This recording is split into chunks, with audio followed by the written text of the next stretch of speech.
நீங்கள் யாரை நம்பி ஓடிக்கொண்டிருக்கிறீர்கள்?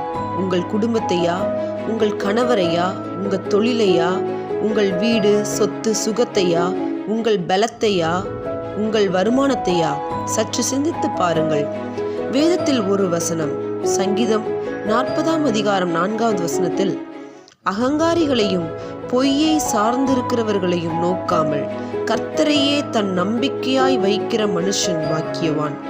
கர்த்தர் மேல் நம்பிக்கை வைக்கும்போது கிடைக்கும் நன்மைகள் என்ன தெரியுமா? முதலாவது, உங்கள் காரியத்தை வாய்க்க பண்ணுவார். சங்கீதம் 37வது அதிகாரம் 5ஆம் வசனம் இப்படியாக சொல்கிறது, உன் வழியை கர்த்தருக்கு ஒப்புவித்து அவர் மேல் நம்பிக்கையாயிரு, அவரே காரியத்தை வாய்க்க பண்ணுவார்.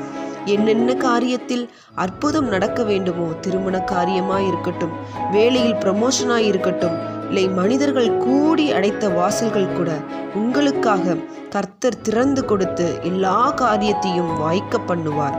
இரண்டாவதாக, இரட்டிப்பான நன்மையை தருவார். சகரியாவின் புத்தகம் 9ஆம் அதிகாரம் 12வது வசனம் இப்படியாக சொல்கிறது, நம்பிக்கையுடைய சிறைகளே அரணுக்கு திரும்புங்கள், இரட்டிப்பான நன்மையை தருவேன், அதை இன்றைக்கே தருவேன். நம்பிக்கையோடு, கடன் என்கிற சிறையின் அனுபவத்தோடு, குழந்தை பாக்கியம் இல்லையே என்கிற சிறையின் அனுபவத்தோடு, திருமண காரியம் தள்ளி போகிறதே என்கிற சிறையின் அனுபவத்தோடு கலங்கி கண்ணீரோடு இதை கேட்டுக்கொண்டிருக்கிறீர்களா?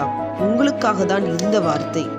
நீங்கள் இன்றே அரணும் கண்மலையும் கோட்டையுமாயிருக்கிற கர்த்தரிடம் திரும்புங்கள், இரட்டிப்பான நன்மையை தருவார். யோபு இழந்ததையெல்லாம் இரட்டிப்பாய் பெற்றது போல நீங்களும் பெறுவீர்கள்.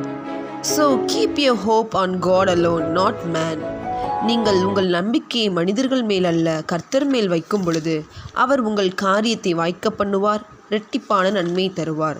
Surely you will see miracles in your life. God bless you.